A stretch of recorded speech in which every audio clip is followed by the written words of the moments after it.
Welcome to Dweller of the Dark. We are a channel honoring the yellowed and blackened bones of many prominent authors.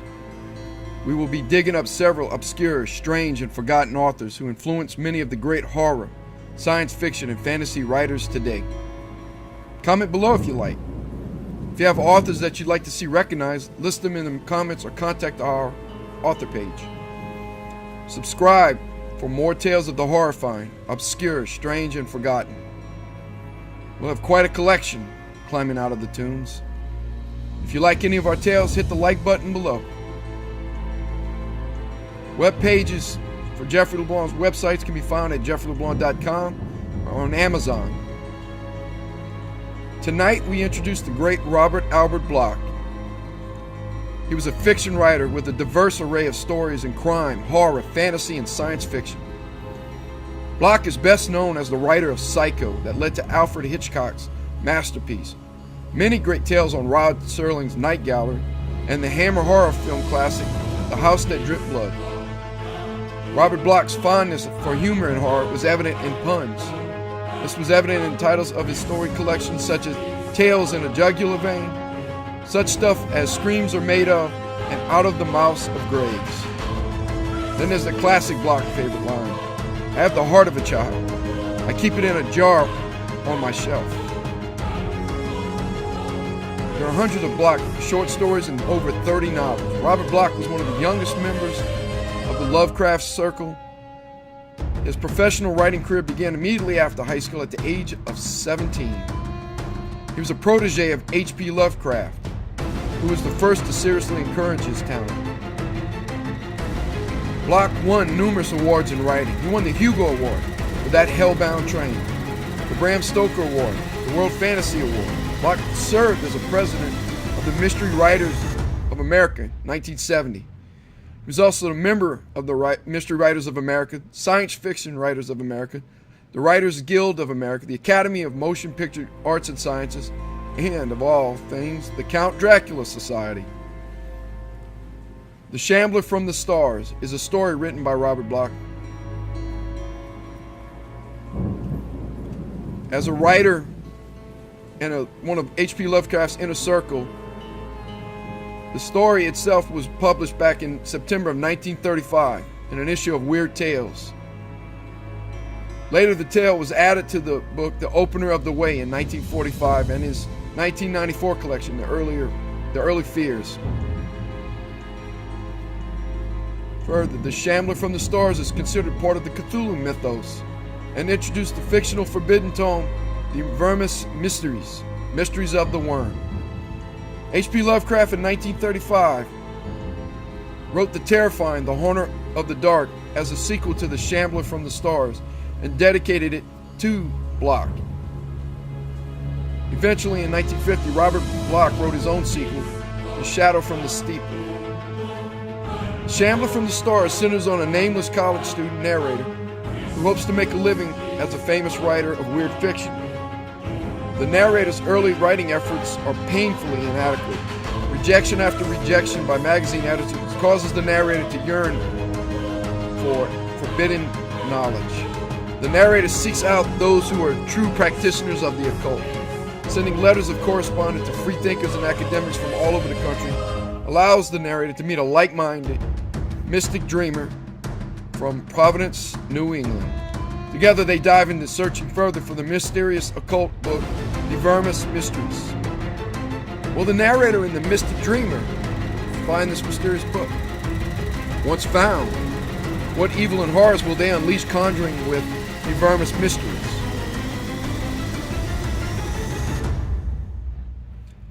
The Shambler from the Stars by Robert Bloch. I am what I profess to be, a writer of weird fiction. Since earliest childhood, I have been enthralled by the cryptic fascination of the unknown and the unguessable, the nameless fears, the grotesque dreams, the queer half-intuitive fancies that haunt our minds have always exercised for me a potent and inexplicable delight. In literature, I have walked the midnight paths with Poe, or crept amidst the shadows with Machen, combed the realms of horrific stars with Baudelaire, or steep myself with earth's inner madness amidst the tales of ancient lore.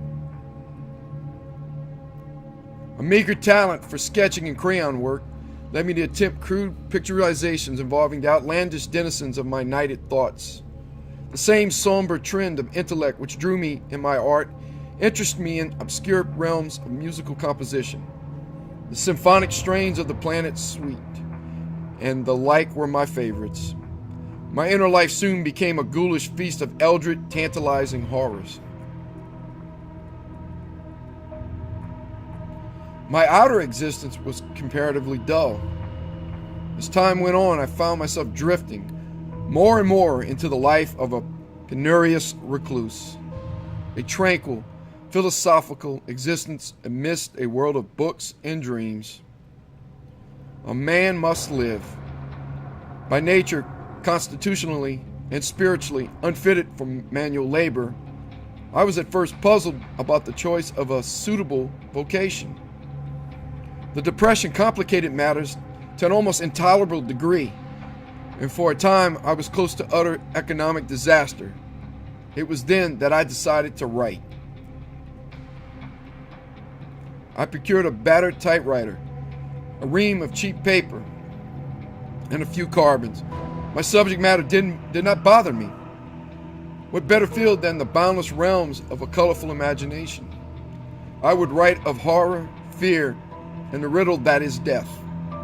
At least, in the callousness of my unsophistication, this was my intention. My first attempt soon convinced me how utterly I had failed. Sadly, miserably, I fell short of my aspired goal.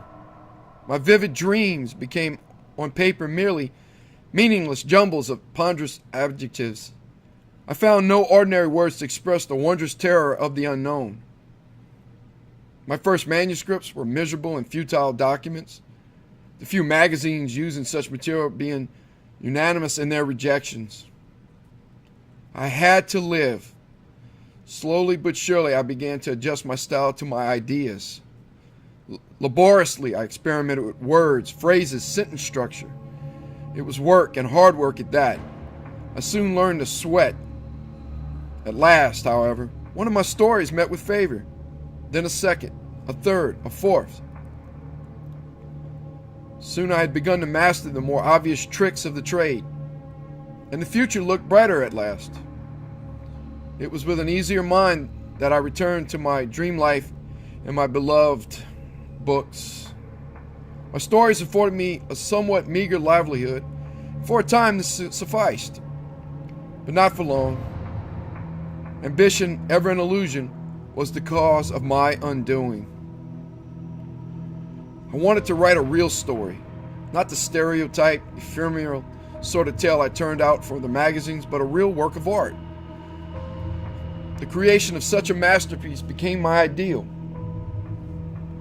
I was not a good writer,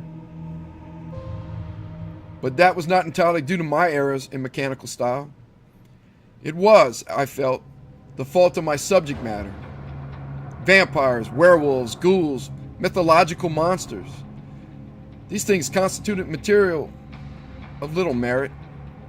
Commonplace imagery, ordinary adjectival treatment, and a prosaically anthropocentric point of view were the chief detriments to the production of a really good weird tale. I must have new subject matter, truly unusual plot material. If only I could conceive of something that was tetralogically incredible. I longed to learn the songs the demons sing as they swoop between the stars, or hear the voices of the olden gods as they whisper their secrets to the echoing void. I yearned to know the terrors of the grave, the kiss of maggots on my tongue, the cold caress of a rotten shroud upon my body. I thirsted for the knowledge that lies in the pits of mummified eyes, and burned for wisdom known only to the worm. Then I could really write, and my hopes would be truly realized. I sought a way. Quietly I began a correspondence with isolated thinkers and dreamers all over the country. There was a hermit in the western hills, a savant in the northern wilds, a mystic dreamer in New England. It was from the latter that I learned of the ancient books that hold strange lore. He quoted guardedly from the legendary Necronomicon and spoke timidly of a certain book of Ibon that was reputed to surpass it in the utter wildness of its blasphemy. He himself had been a student of these volumes of primal dread, but he did not want me to search too far. He had heard many strange things as a boy in witch-haunted Arkham, where the old shadows still leer and creep, and since then he had wisely shunned the blacker knowledge of the forbidden. At length, after much pressing on my part, he reluctantly consented to furnish me with the names of certain persons he deemed able to aid me in my quest. He was a writer of notable brilliance and wide reputation among the discriminating few, and I knew he was keenly interested in the outcome of the whole affair. As soon as his precious list came into my possession, I began a widespread postal campaign in order to obtain access to the desired volumes. My letters went out to universities, private libraries, reputed seers, and the leaders of carefully hidden, obscurely designated cults. But I was foredoomed to disappointment. The replies I received were definitely unfriendly, almost hostile. Evidently, the rumored possessors of such lore were angered that their secrets should be thus unveiled by a prying stranger. I was subsequently the recipient of several anonymous threats through the mails, and I had one very alarming phone call. This did not bother me nearly so much as the disappointing realization that my endeavors had failed. Denials, evasions, refusals, threats, these would not aid me. I must look elsewhere. The bookstores. Perhaps on some musty and forgotten shelf I might discover what I'd sought. Then began an interminable crusade. I learned to bear my numerous disappointments with unflinching calm. Nobody in the common run of shops seemed ever to have heard of the frightful Necronomicon, the evil book of Ibon, or the disquieting Cult des Ghouls. Persistent brings results. In a little old shop on South Dearborn Street, amidst dusty shelves seemingly forgotten by time, I came to the end of my search. There, securely wedged between 2-century-old editions of Shakespeare, stood a great black volume with iron facings. Upon it, in hand-engraved lettering, was the inscription, "The Vermis Mysteries," or "The Mysteries of the Worm." The proprietor could not tell how it had come into his possession. Years before, perhaps, it had been included in some second-hand job lot. He was obviously unaware of its nature, for I purchased it with a $1 bill. He wrapped the ponderous thing for me, well pleased at his unexpected sale, and bade me a very satisfied good day. I left hurriedly, the precious prize under my arm. What a find! I had heard of this book before.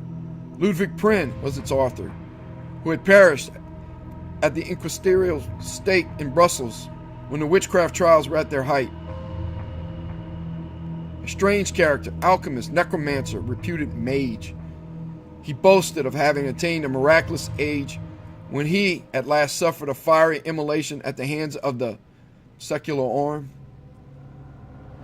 He was said to have proclaimed himself the sole survivor of the ill-fated Ninth Crusade, exhibiting as proof certain musty documents attestation.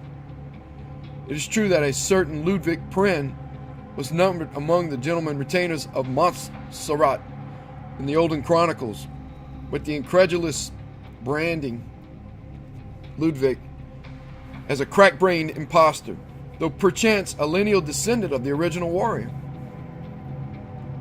Ludwig attributed his sorcerous learning to the years he had spent as a captive among the wizards and wonder workers of Syria, and glibly he spoke of encounters with the jinns and ifrits of elder Eastern myth. He's known to have spent some time in Egypt, and there are legends among the Libyan dervishes concerning the old seer's deeds in Alexandria. At any rate, his declining days were spent in the Flemish lowland country of his birth, where he resided appropriately enough in the ruins of a pre-Roman tomb that stood in the forest near Brussels. Ludwig was reputed to have dwelt there amidst a swarm of familiars and fearsomely invoked conjurations.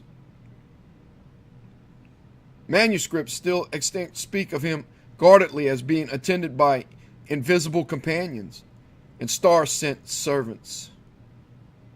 Peasants shunned the forest by night, for they did not like certain noises that resounded to the moon, and they most certainly were not anxious to see what worshipped at the old pagan altars that stood crumbling in certain of the darker glens. Be that as it may, these creatures that he commanded were never seen after Prin's capture by the inquisitorial minions. Certain soldiers found the tomb entirely deserted, though it was thoroughly ransacked before its destruction. Supernatural entities, the unusual instruments and compounds, all had most curiously vanished.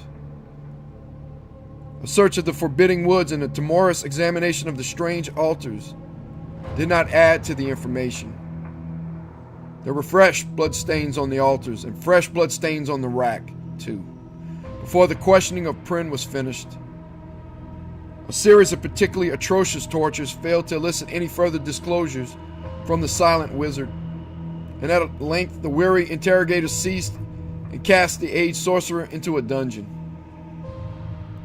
It was in prison, while awaiting trial, that he penned the morbid, horror-hinting lines of the Vermis Mysteries, known today as the Mysteries of the Worm. How it was ever smuggled through the alert guards is a mystery in itself, but a year after his death, it saw print in Cologne. It was immediately suppressed, but a few copies had already been privately distributed. These in turn were transcribed, although there was a later censored and deleting printing. Only the Latin original is accepted as genuine. Throughout the centuries, a few of the elect have read and pondered on its lore. The secrets of the old archimage are known today only to be initiated, and they discouraged all attempts to spread their fame for certain very definite reasons. This, in brief, was what I knew of the volume's history at the time it came into my possession. As a collector's item alone, the book was a phenomenal find, but on its contents I could pass no judgment.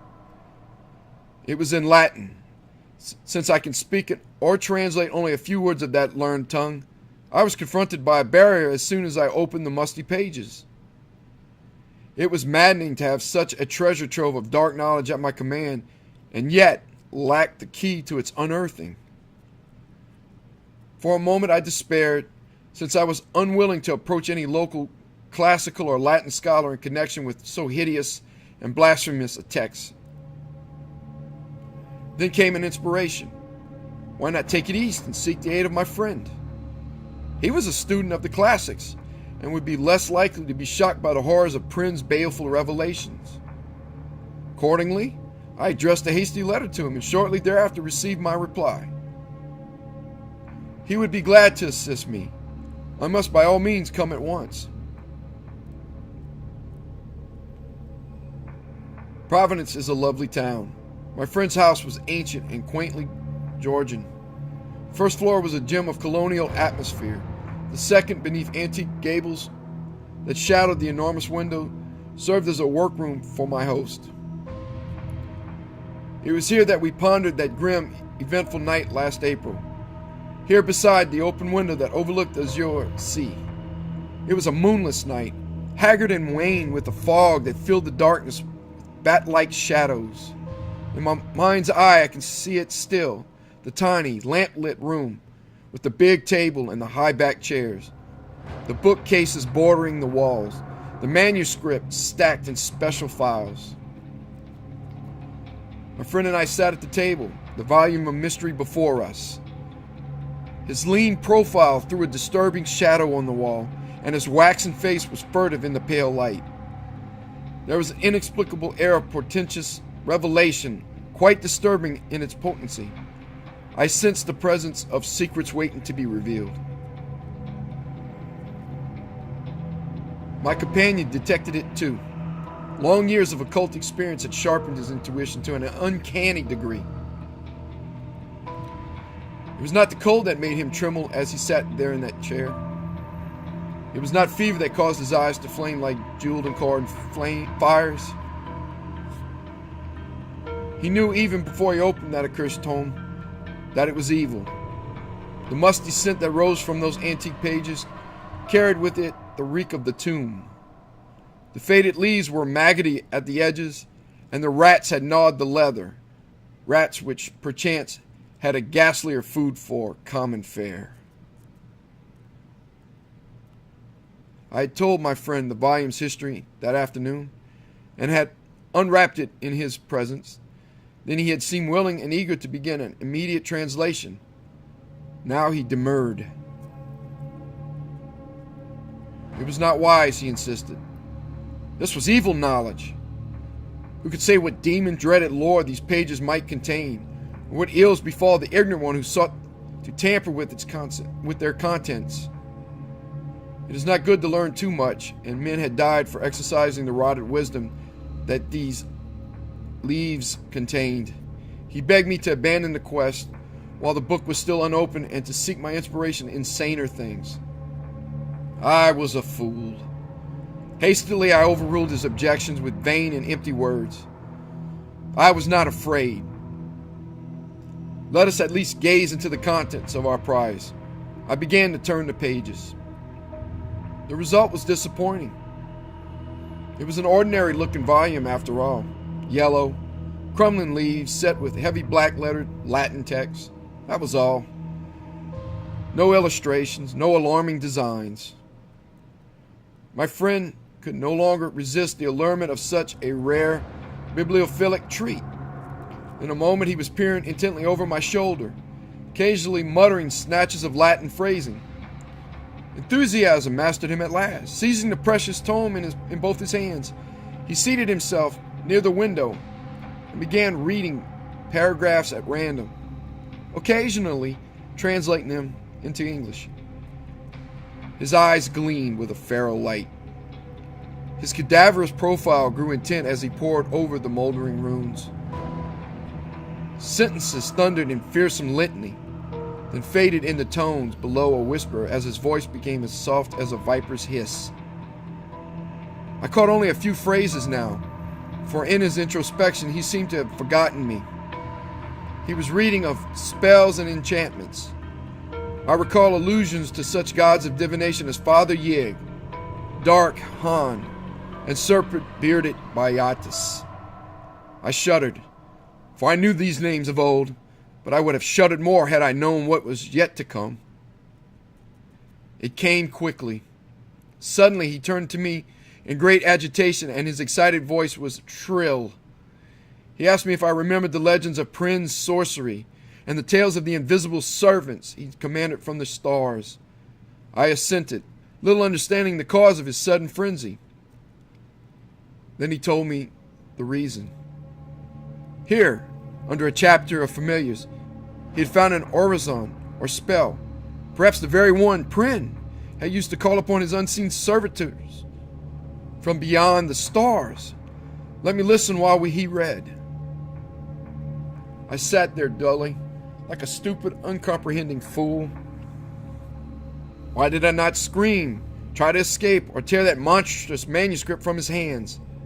Instead, I sat there while my friend, in a voice cracked with unnatural excitement, read in Latin a long and sonorously sinister invocation. Tibi, magnum, innominandum, signa, stellarum, nagrarum, et bufaniformis, saduque, sigillum. The croaking ritual proceeded, then rose on wings of nighted, hideous horror. The words seemed to rise like flames in the air, burning into my brain.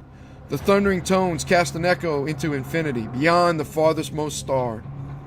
They seemed to pass into primal and undimensioned gates, to seek out a listener there and summon him to earth. Was it all an illusion? I did not pause to ponder. For that unwitting summons was answered. Scarcely had my companion's voice died away in that little room before the terror came. The room turned cold. A sudden wind shrieked in through the open window, a wind that was not of earth. It bore an evil bleating from afar, and at the sound my friend's face became a pale white mask of newly awakened fear.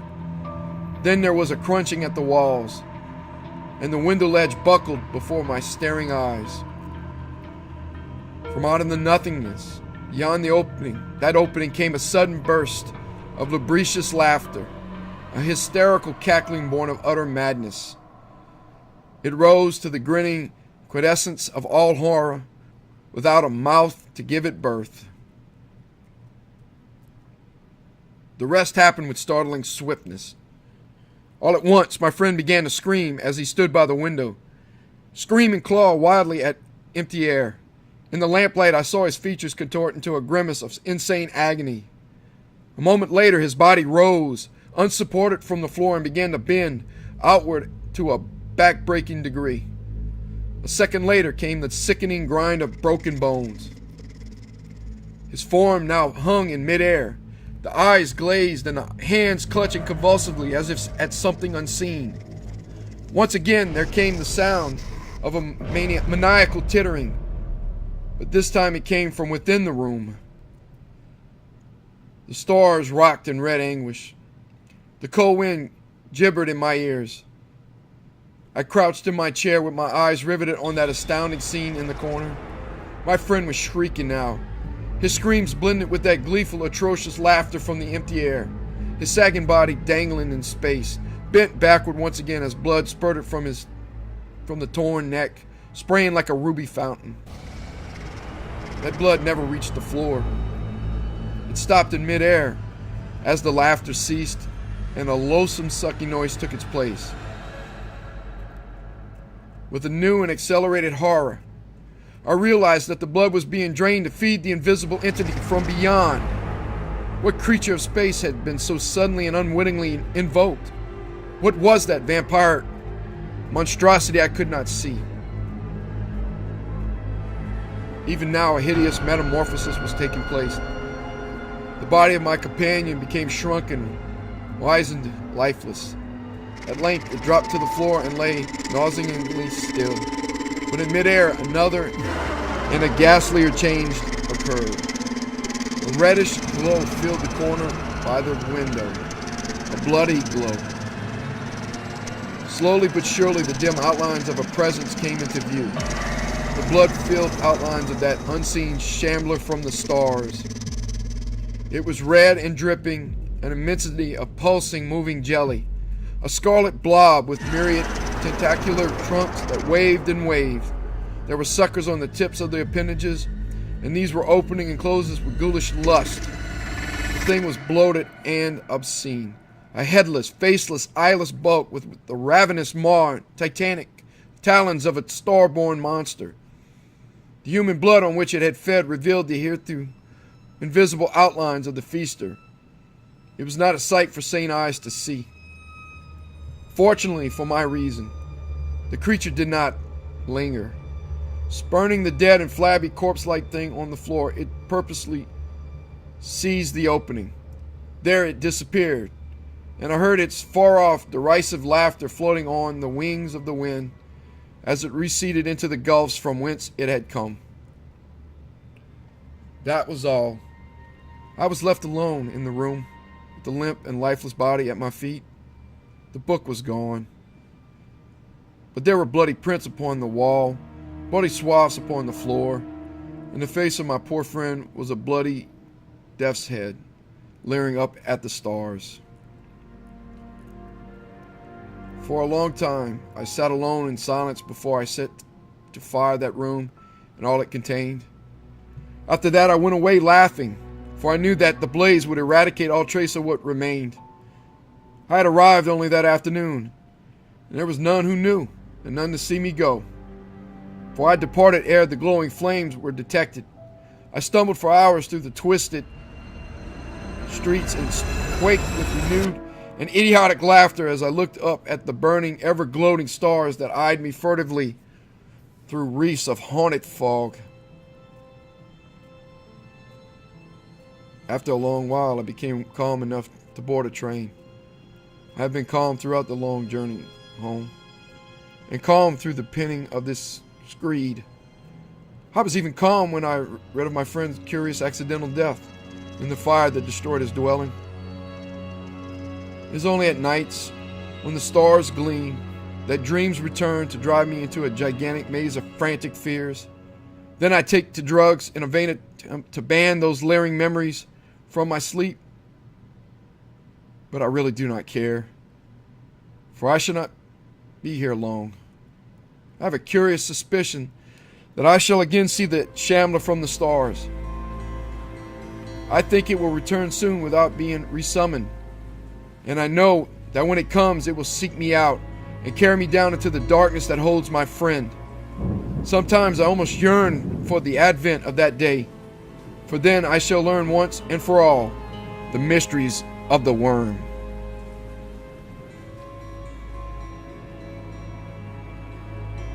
Thank you for listening.